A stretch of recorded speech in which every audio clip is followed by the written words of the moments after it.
You got into the safety business because you wanted to protect people, but somewhere along the way, the job started controlling your time, your schedule, your priorities, even your income potential. What if the expertise you've built over the years in the field can give you something more? More freedom, more control, more ownership of your future. I'm Sheldon Primus, the author of 7 Steps to Starting a Profitable Safety Consulting Business and the host of the Safety Consultant Podcast, with more than 350 episodes helping safety professionals become consultants and grow their career. Consulting changed my life. In fact, I'm a full-time RVer, and one consulting contract paid for my home I live in today. Now, I help safety professionals build their own consulting practice through bi-weekly coaching calls, accountability, and personal guidance. But this program isn't for everyone. Start with the Consultant Readiness Audit at sheldon.coach. What if everything we thought we knew about safety was just interference? From the host of the Rated R Safety Show and the founder of Safety FM comes the complete Signal Transmission Trilogy, now available in one powerful edition. Safety, in my opinion, the book that started the conversation. Safety Mutation, where the boundaries of culture, systems, and belief begin to break. And now, Safety Transmission, the final piece of the signal. For the first time, all 3 books are together in one volume. The Signal Transmission Trilogy, Complete Edition. This isn't just about compliance. It's about consciousness. It's about decoding the way we think, lead, and live, inside and outside the system. Whether you've been following the signal since the beginning or you're just now tuning in, this is the version to own. Search Signal Trilogy on Amazon or visit safetyfm.com to get your copy now.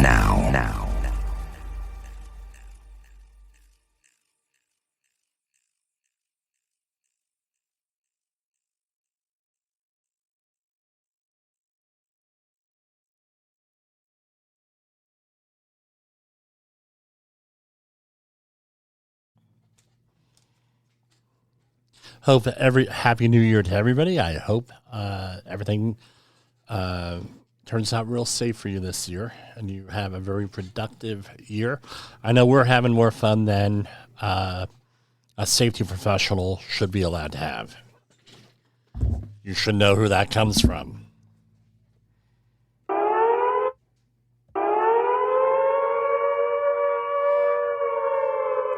Yeah, that's one of those days. I mean, we had another terrorist attack, 2 of them on the same day. And we're going to be talking about them today.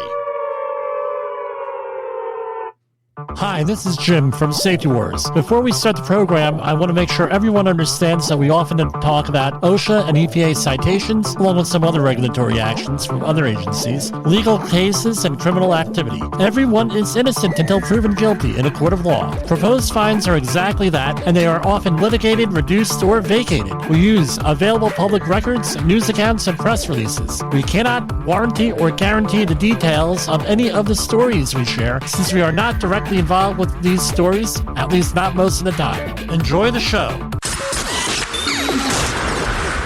This show is brought to you by Safety FM.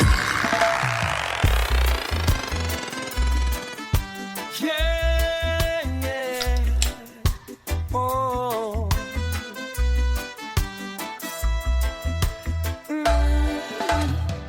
2025, it's rolling in. Safety first, let's start the spin. Protect your hands, your eyes, your grin. OSHA's here, let's all begin. Fireworks, they light the skies, but safety glows within our eyes. Goggles, gloves, or wise disguise. Keep those limbs, love, no goodbyes. Or drop the ball, not the guard. OSHA rules may seem so hard, but they're here to keep us smart. safe and sound in every part. And from the border of liberty and prosperity in the highway to the north, this is Safety Wars for Thursday, January 2nd, 2025. Hey, I didn't make a mistake. 25. We are out to one hell of a year. So far. I tell you what, 2 terrorist attacks in one day. But they have nothing to do with each other. Pure coincidence. And, if you believe that, then we have a new safety program to sell you. Repackaged, of course. Hope you enjoyed your holiday season. And it's like, Jim, you still have Christmas tree up and everything? Oh, yeah, we got the Christmas tree up because Christmas is not over until the Feast of the Three Kings. 3 kings were not there on Christmas. People forget that. So, next week, Monday, we'll have everything down because it's the Feast of the Three Kings, and we may have some Feast of the Three Kings music here. Unbelievable events here.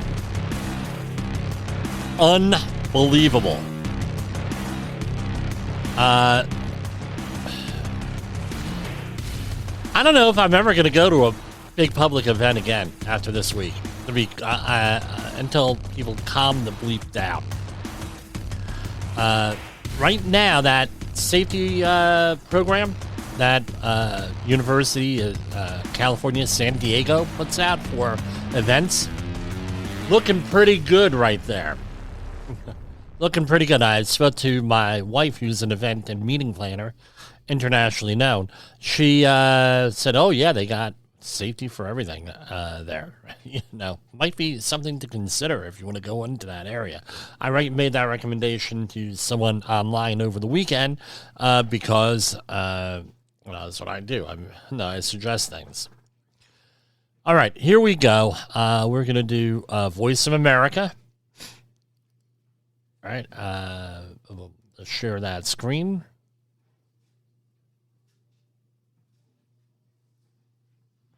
Did they switch this again? Yes, they did. Software changed again. Hold on. Ay. Screen share. Yes. All right. Hey, here we have Voice of America. Remember, this is non-copyrighted. This is open source. This is a federal website. We're allowed to use it and share it. So we only share those websites that we're allowed to. They're normally government websites. So if I mess up, it's my fault. So, U.S. Appeals Court blocks Biden administration effort to restore net neutrality rules. U.S. Appeals Court ruled on Thursday the Federal Communications Commission, that's the FCC, did not have legal authority to reinstate landmark net neutrality rules. The decision is a blow to the outgoing Biden administration that had made restoring the open internet rules a priority. President Joe Biden signed a 2021 executive order encouraging the FCC to reinstate the rules. A 3-judge panel of the Cincinnati-based 6th U.S. Circuit Court of Appeals said the FCC lacked authority to reinstate the rules initially implemented in 2015 by the agency under Barack Obama, then repealed by Donald Trump in 2017. Net neutrality rules require internet service providers to treat internet data and users equally rather than restricting access, slowing speeds, or blocking content for certain users. Rules also create special arrangements in which ISPs, internet service providers, give improved network speeds or access to favored users. The court cited the Supreme Court's June decision in a case known as the Loper right to overturn a 1984 precedent that had given deference to the government agencies interpreting law they administer. And the latest decision to curb the authority of federal agencies applying Loper right means we can end the FCC's vacillations, the court ruled. Decision leaves in place state neutrality rules adopted by California and others may end more than 20 years of efforts to give federal regulators sweeping oversight over the internet. Right, so it's like, well, this is a safety program. Jim, why are you talking about this? Well, it's all goes into safety. Okay, let's go into this. Now, this is, right, as I see it here, we have a situation here where this is similar to what happened with here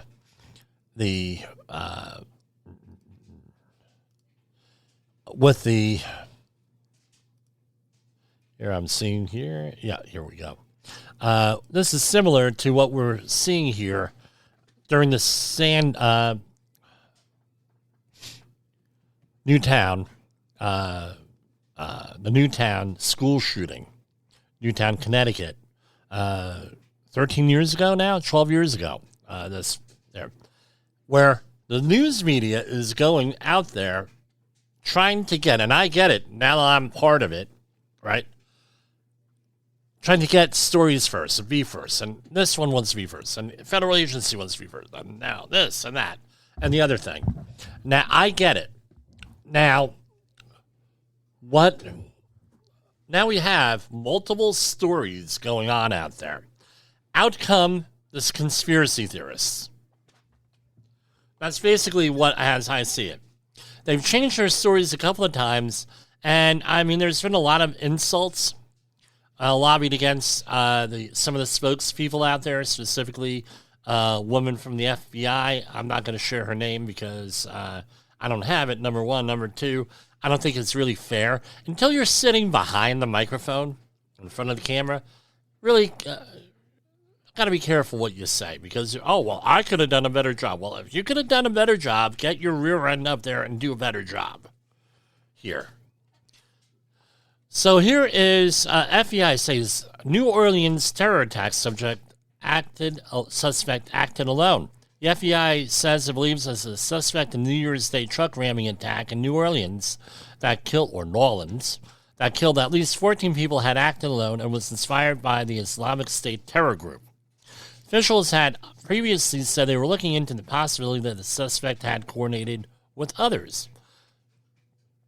FBI officials briefed reporters on Thursday on the latest in the probe into the act of terrorism, quote unquote, in which the suspect, 42-year-old, I'm not mentioning his name, which is our policy, crashed a pickup truck into a crowd and opened fire in the city's popular Bourbon Street.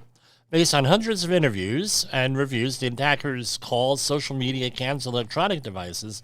We're confident at this point that there are no accomplices, said Christopher Rea of the FBI's Counterterrorism Division Thursday at a news conference.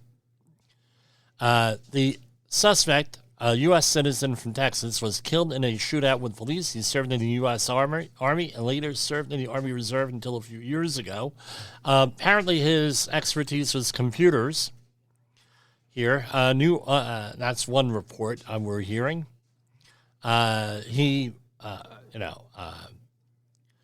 According to some, there's a quote A, he was 100% inspired by ISIS. According to one person here who's close to the situation. The attack occurred in the intersection of Canal and Bourbon Street. I'm familiar with this area. Yes, there. Now we have that one here. Where is the other one?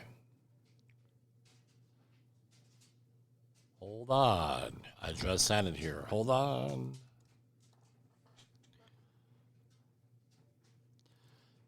Soldier shot himself before Cybertruck exploded outside Trump Las Vegas hotel, officials say. It's from the person inside the Tesla Cybertruck that burst into flames outside President-elect Donald Trump's Las Vegas hotel, shot himself in the head before the explosion, officials said Thursday. He likely planned to cause more damage when the steel-sided vehicle absorbed much of the force from the explosive, they said. Well, people have asked me throughout the years, and I don't discuss methods, right? Just to give you a little background, when we did the training for the disaster response worker authorized training credential, which I have, and community emergency response training, and some of the other stuff I've attended over the years. They've said, look, you don't share this stuff publicly, like don't share it on the internet, because you're going to give people ideas. And I've held fast to this. I've held pretty much with that. But I tell you what, everyone concentrates on the guns, right? On the guns. Okay, and I'm not going to go into a gun debate here. But there are many, many, many different ways for people to do stuff. This is just one of them with what we're seeing here with the car bombing. And the other one, apparently they had stuff in there too, IEDs, something like that. And the other one. I think those are the ones that are more that we need to concentrate on. No, we have to concentrate on everything, but that's one of the things here. Because there were, both of these things, there was security issues, how do you get the truck there, blah, blah, blah. Clark County Sheriff Kevin McMahill said at a news conference that a handgun was found at the feet of the man in the driver's seat who officials believe is, and I'm not mentioning his name, a highly decorated U.S. Army soldier, appeared to die of a self-inflicted wound. Damage from the blast was mostly limited to the interior of the truck. The explosion vented out and up and didn't hit the Trump Hotel doors just a few feet away. The level of sophistication is not what we would expect from an individual with this type of military experience. Among the other chart, they have everything in here.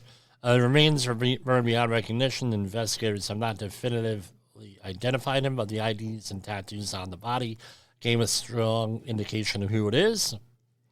And they're just surprised that this person would, with this. So,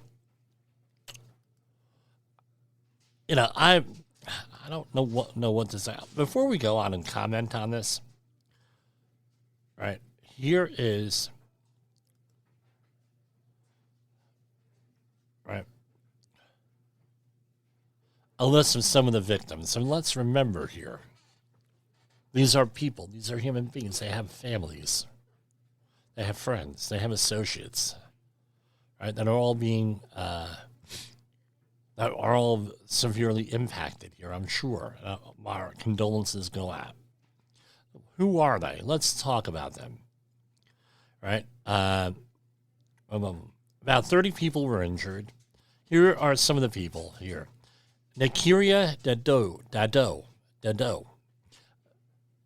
Zion Parsons of Gulfport, Mississippi, had been celebrating New Year's Eve during his first night on Bourbon Street when a vehicle appeared and plowed into his friend, 18-year-old Nakira Dedu, who said he had dreamed of becoming a nurse.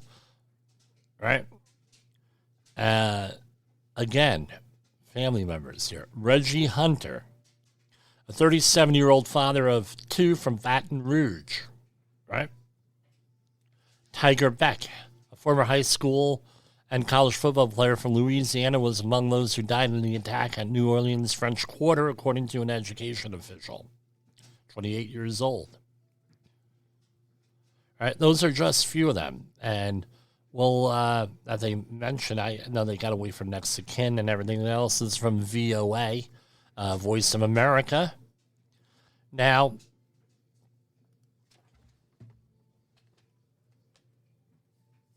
how does someone get to this point? How does someone get to this point? It seems too easy to say mental illness, mental stress, mental break. It's, it's too easy. That's the easy way out. We've been talking a lot about mental health recently on this program. What could cause this? Based on what I know, and some experience with people who tend to be radicalized. They're disaffected people looking for a place to belong, who feel that they've been wronged somehow. They want to lash out. They want some notoriety. Those are, no, you're going to say, well, Jim, what are you basing that on? I worked in politics for a long time, and there were radicals that I have worked with and I don't associate with. Once I find out you're a radical, no, we're done. People feel like they're on a mission from God. And there's no reasoning with them. My experience here. Sick people. If you notice a friend or family member being radicalized, talk with them. I'm not saying confront them, talk with them. See what's going on out there. If you see something, definitely say something, because this is what happens here with these situations.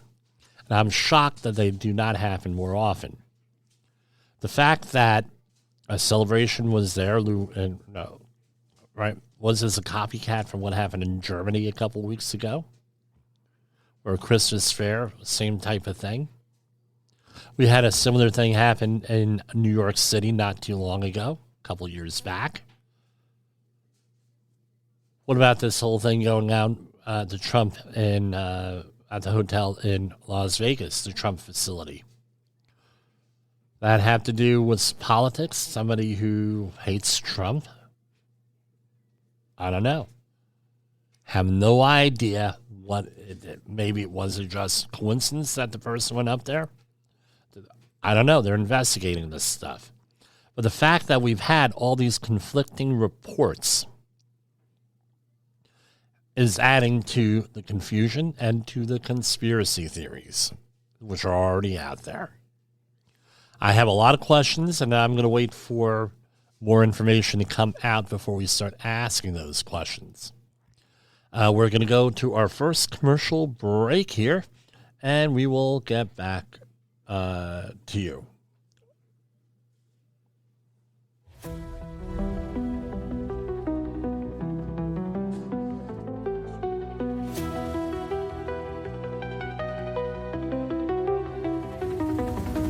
Deck the halls with warning signs, safety gear and checklists fine. Hoist the ropes and test the air. Santa's workshop has to care. Fa la la la la, stay confined and safe. Safety professionals with permits lead the way. Don't go in without a proper plan. Fa la la la, our Christmas demand.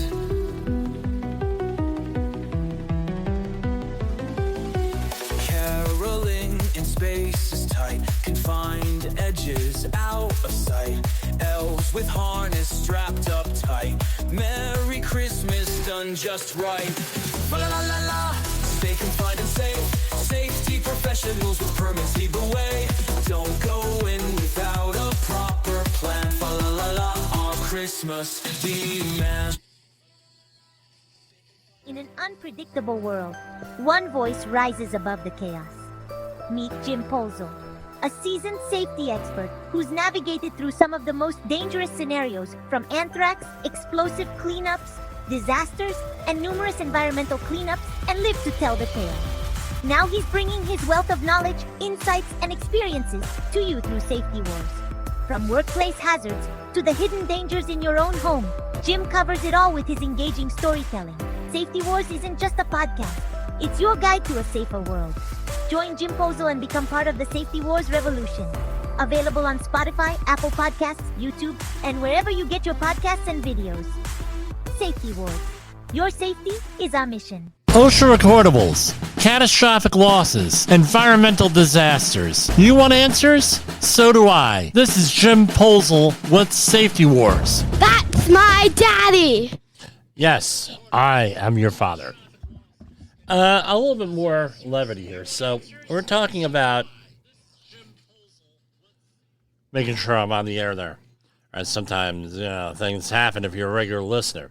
So my wife, right, I think everybody knows I'm a Star Trek fan. Right? I'm thinking about putting that right in there, but I think Paramount might have an issue with that. So my wife goes on. Is shopping for something else. Yes, we do use that Chinese place that does the same thing as the place with the river, right? That's named after the river. Right, and they're known for cheaper products and some stuff that's really interesting. So she knows I like Star Trek. So she goes and she says, "Hey, Jim, here, I got your mug. You know, we get your Star Trek mug every year." So, and I'm not even looking at. I'm like, "Oh, wow, that's pretty good." Then I go and I said, "Wow, look at this." What I learned from Stay Trek. No, it's a 5-year mission. And what are we doing? We're staying here. You know, we're not doing that's like a staycation. Stay Trek. That's not what the product description was. I said, we're not returning. This is hysterical. And we're going to go Boladley. And I figured out, I'm thinking, well, it's supposed to be go boldly, right? And it says Boladley. It must be go gladly and go boldly. And they created a new word, go Boladley, right? With that. So, a couple of things, right? Be logical. Hail on all frequencies. Resistance is not futile. Make it so. Give her all she's got. Set your phaser to stun. There are 4 lights. You really got to be a fan to know what that reference is. I want to do that for one program. Live long and prosper. So, that's my mug. We had a good laugh over it, and I'm keeping it. I'm enjoying it. A couple of other stories. They're local stories, but, I mean, they did make the national news here. This ad, and by the way, I've been in this hospital. Hello, Jessica. You want to say Happy New Year to anybody? No. Oh, okay. Ooh. All right. Woman who drove her car into New Jersey emergency room called police for help earlier the same day. A Delaware woman who drove her car into a New Jersey hospital on New Year's Eve, and this is from NJ.com, Matthew and Nuko, had called authorities earlier in the night asking for help. The 38-year-old woman from Newcastle, Delaware, said that she called the New Jersey State Police earlier in that night asking to be admitted to the hospital for a crisis after she was upset with her mother-in-law. Authorities wrote a warrant for her arrest. When police responded, the woman declined to be taken to the hospital, stated she did not want to be transported, but wanted to drive herself with an escort. Probably because she couldn't afford the ambulance, I would think. Once state police left, she found the keys to her car and struck 2 other vehicles before driving to Bridgeton to find help, she told police after she was arrested. The woman told police she saw the Inspira Hospital, then thinking no one would help her, decided to drive her car through the double-door entrance to the emergency room, hoping to knock herself unconscious. A lot going on. So one of the reports out of New Orleans is that they didn't have the bollards up to block cars from driving there. That's probably going to be one of the root causes here. They had no bollards in front of the emergency room here. I mean, she blew through there. You should have seen the videos there and the pictures there. The hospital security guard suffered a minor injury jumping out of the way of the vehicle, according to a hospital spokesperson. No one else was injured. The woman was charged with assault with a motor vehicle, endangering others, and third-degree criminal mischief. The damage to the hospital was estimated at over $135,000, but in reality, it was probably about a couple grand. But they're like all the other things in the hospital, they jack up the price, right? $135,000, right? The damage to the hospital was estimated at $135,000. The woman did not have an attorney. Okay, well, yeah, well. Now, this is another one. We have a zoo in northern New Jersey, and it's called Space Farms. Now, Space Farms was originally started well over 100 years ago, and my understanding is that the owner used to barter, and people would give him animals. After a while, it was like a general store. People would give him animals. After a while, he said, you know what? He started a zoo here. And and the family has kept a zoo, a space farm. So I've been there with my family. It's good. I mean, it's good to go to. Let's say you're on like a first date or something, or you have like toddlers and small children, right? You could go there, see some animals, and it's got some mixed reviews over the years and whatever. But I tell you what, it's my opinion of zoos is like this: you're not going to see any of these animals anywhere else. And since this zoo specializes in injured animals and rehabilitation, a lot of times nowhere else, euthanizing, put them in a zoo. Okay, we get this.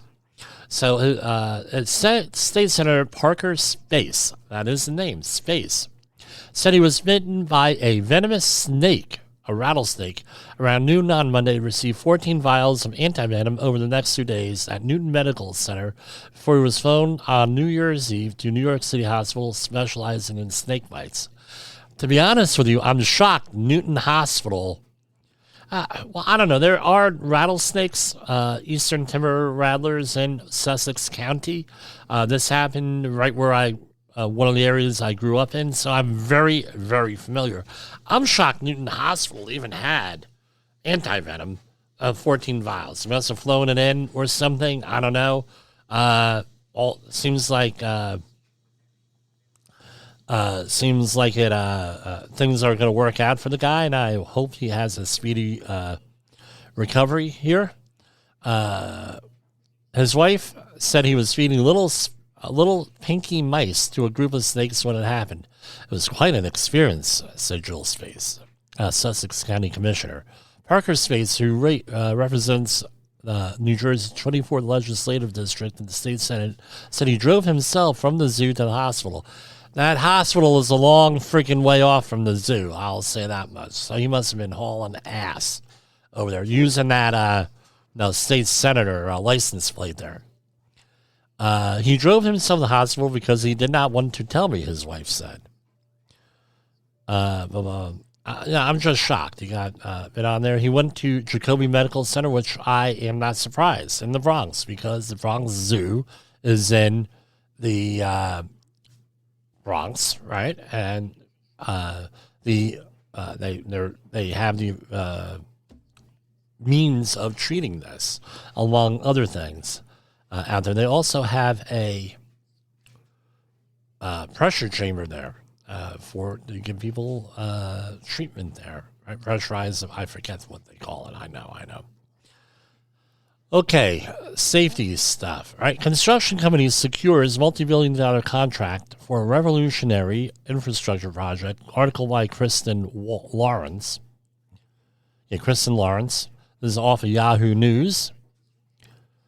Another lightning-fast shovel option is coming to the United Kingdom as a joint venture between the transportation company Ferrovial and construction developer BAM, who secured more than $3 billion for new high-speed rail project. Why can't we have these in the United States?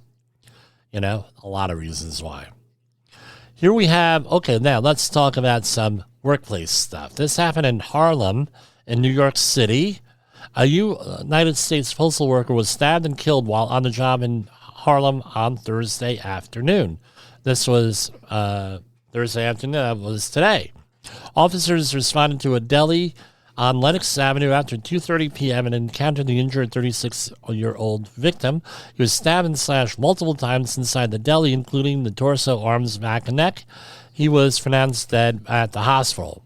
Police say the attacks appears to have stemmed from a dispute between two customers that turned physical. A 24-year-old person of innocent interest is in custody.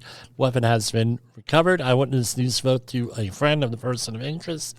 While she did not know what or why this happened, she said it is not her friend's character to have attacked someone without a reason. Went on to say, this is just a bad neighborhood. What happened? I have no idea because I was not around yet. I don't know. And again,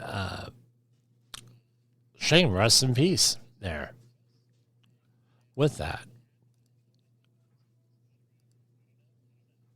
Next story. And of course, come on. Apparently there was.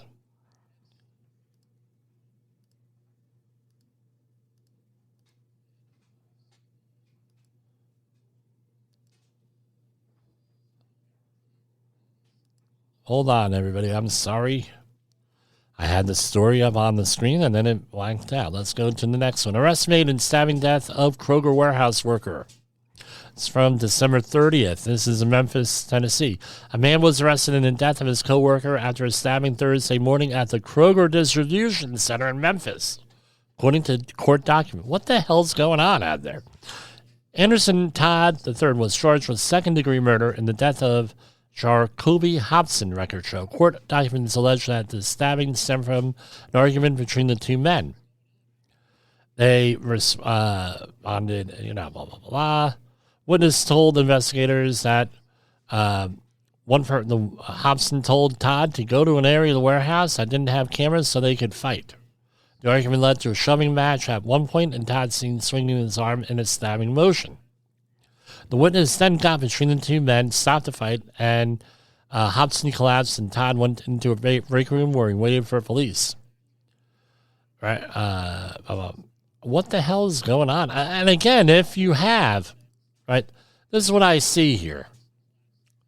All right, with this.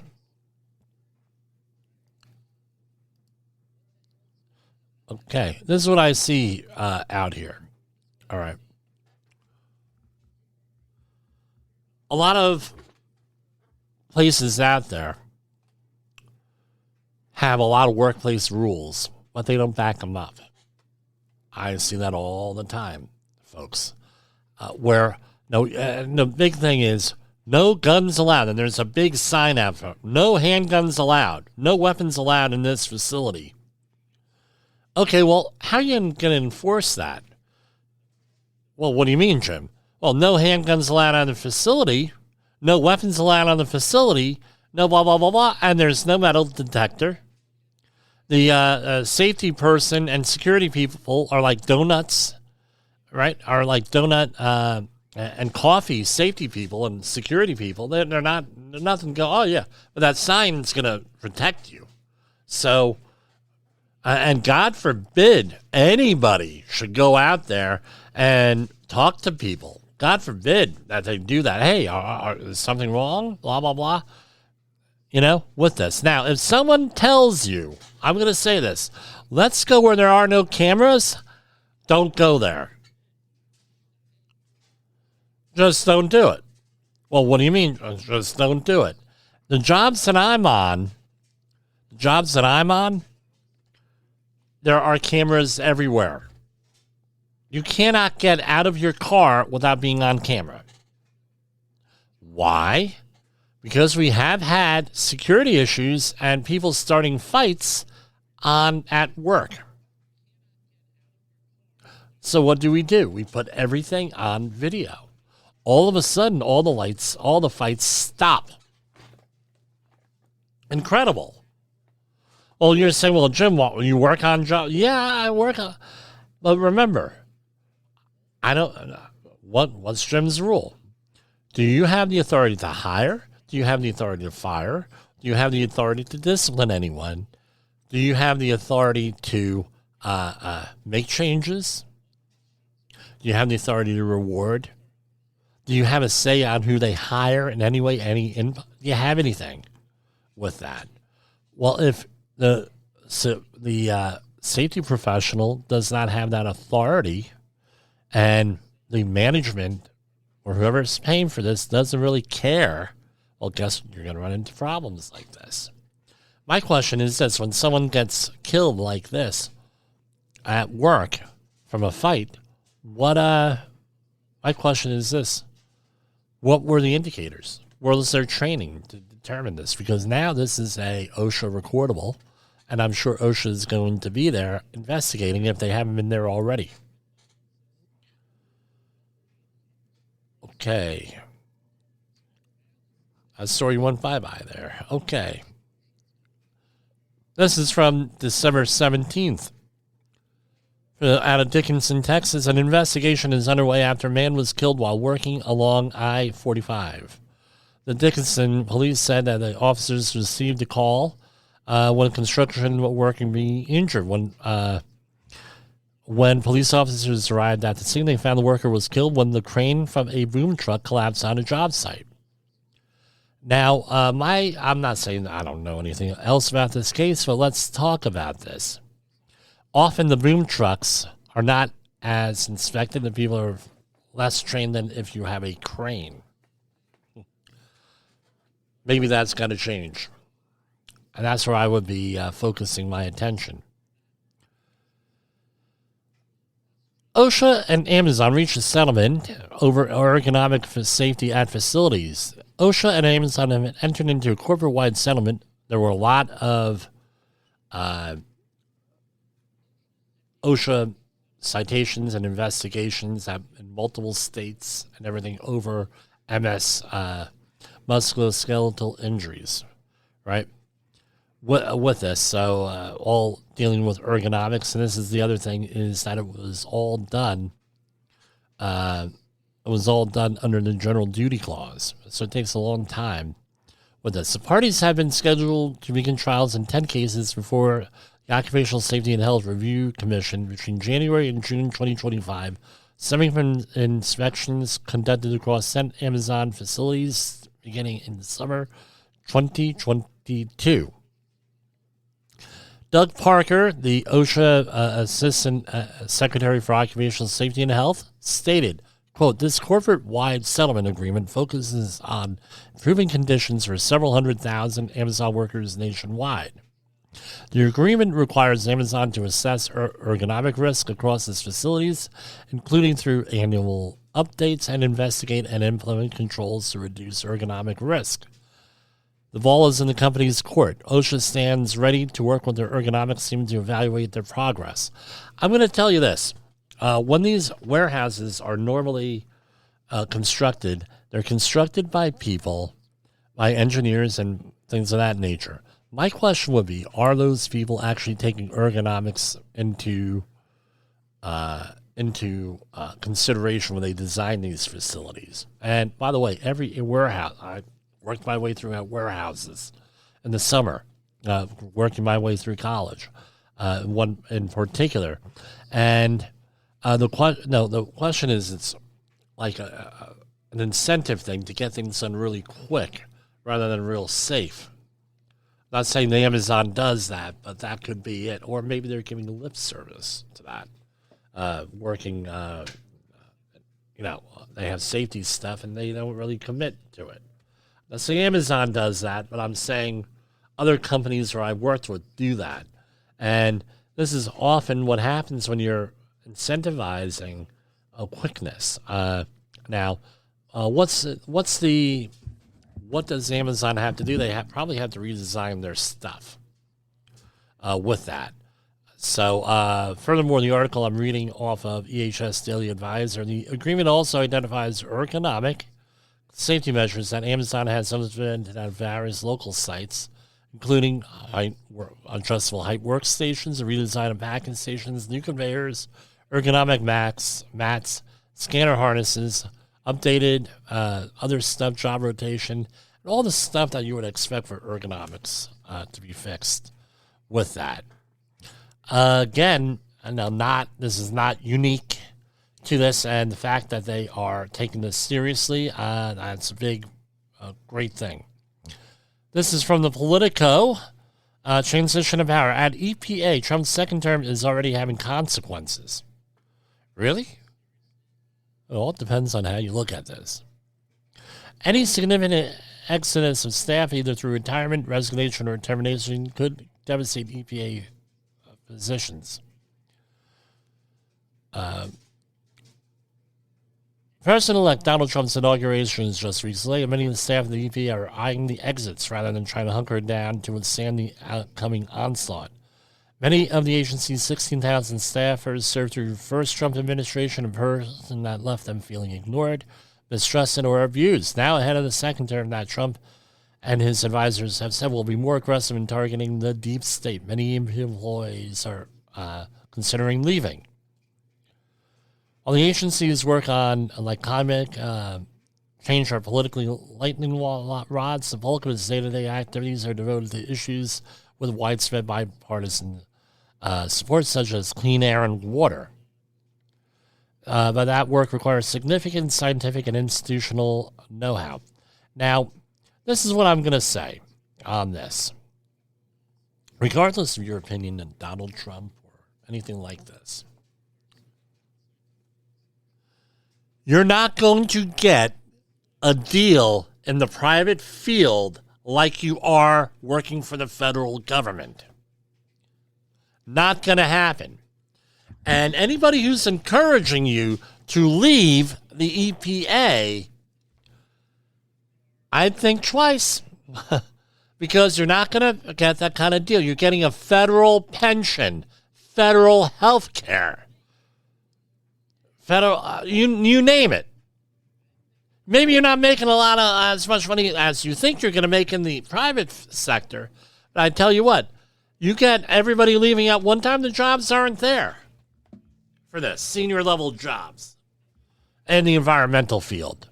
Unless you can you get a deal somewhere, the jobs aren't there with that. I'll be damned if someone is going to, if I have a job and if someone says, well, that's a horrible job, you should leave, I'm going to probably tell the guy, no, usually a guy, girl, a woman, I might, say it a little bit differently. Who the hell are you to tell me what job I should leave or not? Really? Is that a smart thing to do? Leave a job because somebody else doesn't like Donald Trump? Illogical. Now, that being said, 4 years. I've stayed at a job much longer than 4 years that I hated. You could do that. Are you serious here? Right? They're talking about things being politicized. I tell you, with the work that I've done with the EPA over the years, it's politicized anyway. Are you kidding me? Oh, we're as good as the clean-driven snow, like Mr. Snowman over here in my background. Right? We're as good as Simon the Seal. We're nice and innocent here, right? Come on. And when he's going to come in, it's going to be evil. It's going to be, it's going to be horrible. Give me a break. All right? Give me a break. If there's I'm sorry. I don't believe this story. Right? Let them, if they want to, if they want to leave. Okay, if you feel it's going to be that bad, you can't handle it, leave it. You got to do something for your own mental health. But don't let someone else make your freaking decision for you. No, I don't know. All right. Let's take another break. Jim's got to calm down here. We're going to take another break here. Safety Wars is streaming now. SafetyFM.com. From the front lines of the safety war, it's Safety Wars. With your host, Jim Posel on Safety FM. Get ready to face the harsh reality.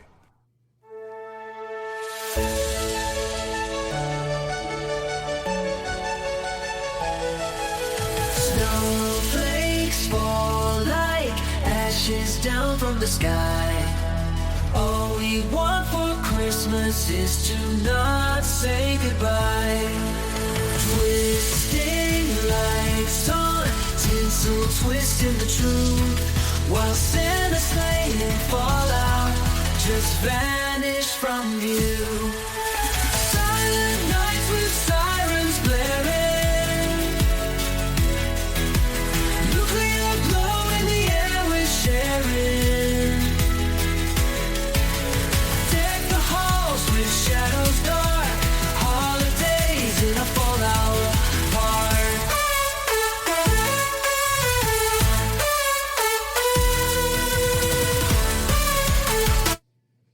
Okay, and we are back here. I tell you, let's go one more commercial here. In the professional safety community, communication and planning are just a few keys to your program's success. The question many practitioners have is, where do I start? Dr. Jay Allen, the creator of the Safety FM platform and host of the Rated R Safety Show, has built a global foundation to help you along the way. Go to safetyfm.com and listen to some of the industry's best and most involved professionals, including Blaine Hoffman with the Safety Pro, Sam Goodman with the Hop Nerd, Sheldon Primus with the Safety Consultant, Jim Pozell with Safety Wars, Emily Elrod with Unapologetically Bold, and many others. As individuals, we can do great things, but as a team, we become amazing. Dial into safetyfm.com today and surround yourself with a powerful force of knowledge and support.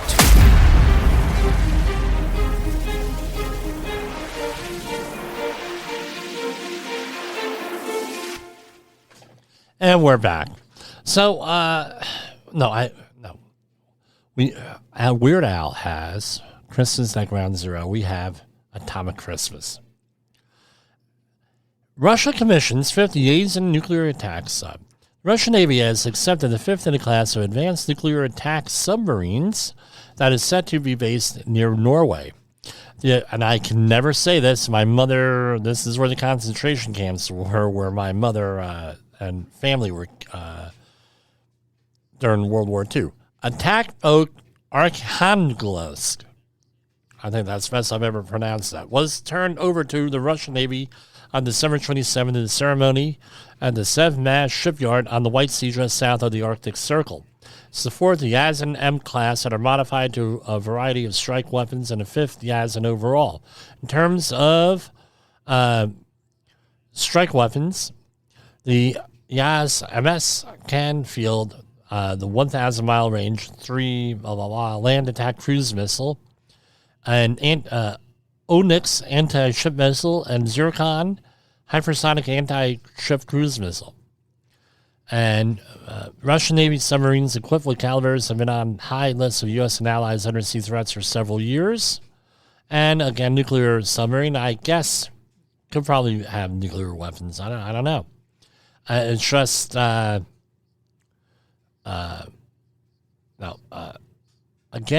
escalation. Here we have an article from truthout.org. With Trump at the helm, nuclear uncertainty is set to grow in 2025. 80 years after the first atomic bombs, experts say it's past time to rein in nuclear weapons. From story from John Letman, December 31st of last year. And again, hottest, when the clock strikes noon on January 20, 2025, Donald Trump will once again be given launch authority over the U.S.'s nuclear arsenal. Right? After decades of hard-fought arms control agreements and a major reduction in the U.S. nuclear stockpile going on and on and on, we've talked about it at length here. Today, all 9 nuclear-armed nations are modernizing or upgrading or expanding their stockpiles. Spending on nuclear weapons is surging. Okay, so here's my question. All right, here's my question. Have you been complaining for 4 years? Since February of 2022, have you been complaining? My question, I'm not getting into politics here, but okay, stuff was rescinded, vacated, and everything during the first Trump administration. How come they didn't go and rebuild and try to reestablish these things in the last 4 years? Ukraine war? Really? This is what I see as the problem, right? And it's, whether it's in the workplace, whether it's in politics, whether it's no matter what. And, and I had to deal with this recently with someone. All right. They make an accusation. This person is no good. This situation is no good. This thing is no good. Well, what about the situation beforehand? What about, so let me explain it this way. I don't like this person. He's evil. Right? It could be a political candidate. It could be someone at work. Well, you're implying that something else is good. I don't like President Trump. That means that President Biden is wonderful. I don't like President Biden. That means that the alternative is better. No, I don't know. It's a conversation we got to have, but it's something you have to realize here. And if someone does that with you, call them out on it. This is X, Y, and okay, well, what about the other beforehand? And what about the alternative is worse? Is better? Is this? Is that exactly what is it you're saying with that? I don't know. It's all part of the manipulation game that we've been dealing with forever. Forever here. We've been manipulated. The American public's been manipulated forever. But you got to realize this, and you got to overcome it. How do you do that? With questions. Darn good questions with that. All right.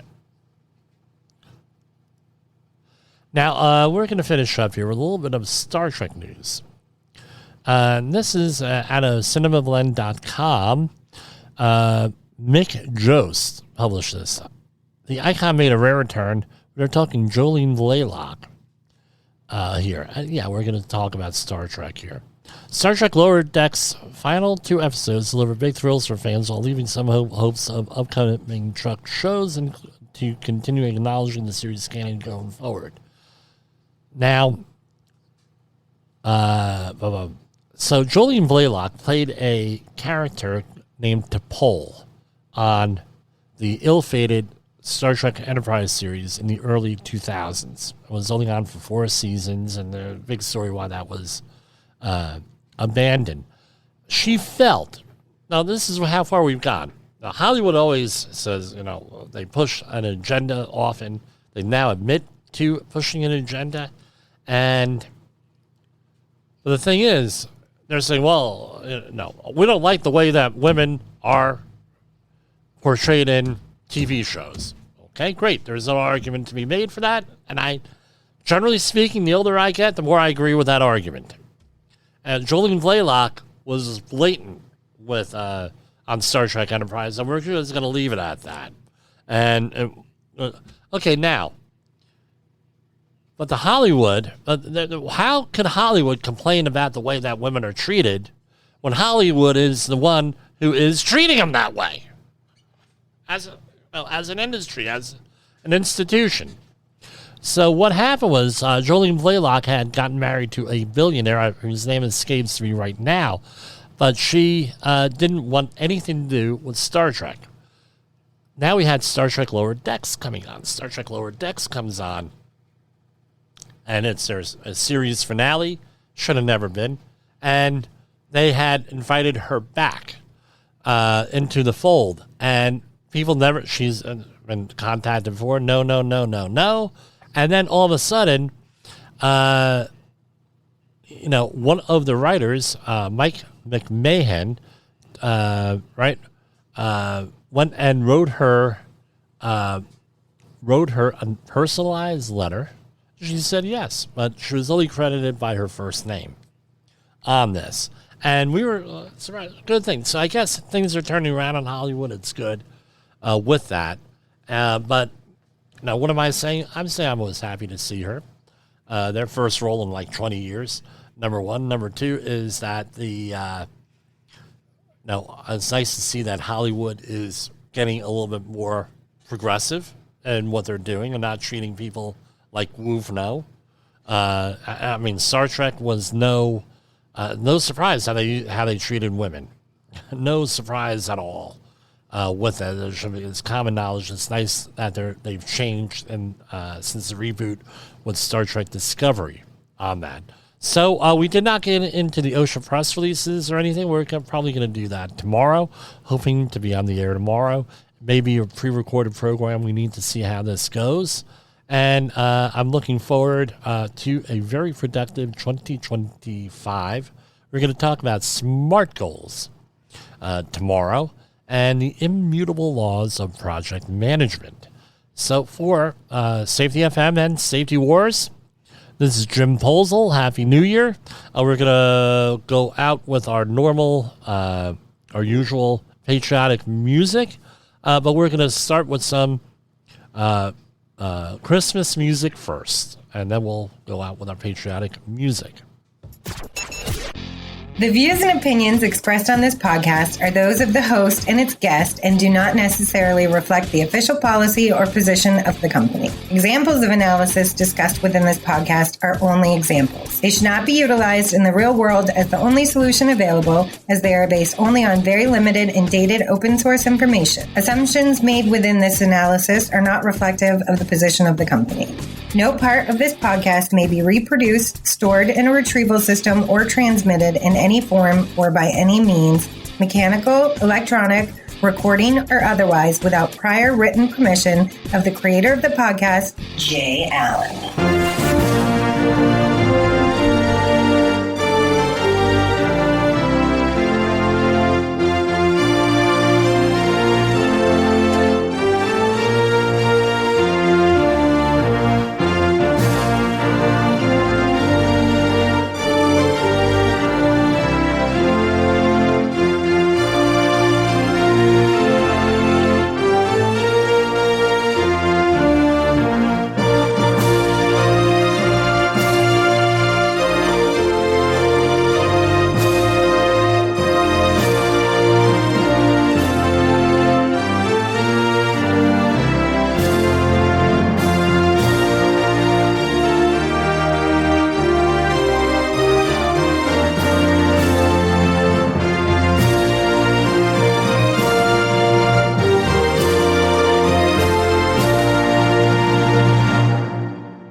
The bells ring out so clear, Safety Claus is coming near. With a bag of hard hats bright, he brings peace to every sight. Checks the harness, checks the gear, spreads the cheer without the fear. Guide the workers through the night, makes their task a pure delight. Safety Claus, brings us peace without a pause. Safety boots and signs so dear, keeps us safe throughout the year.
You got into the safety business because you wanted to protect people, but somewhere along the way, the job started controlling your time, your schedule, your priorities, even your income potential.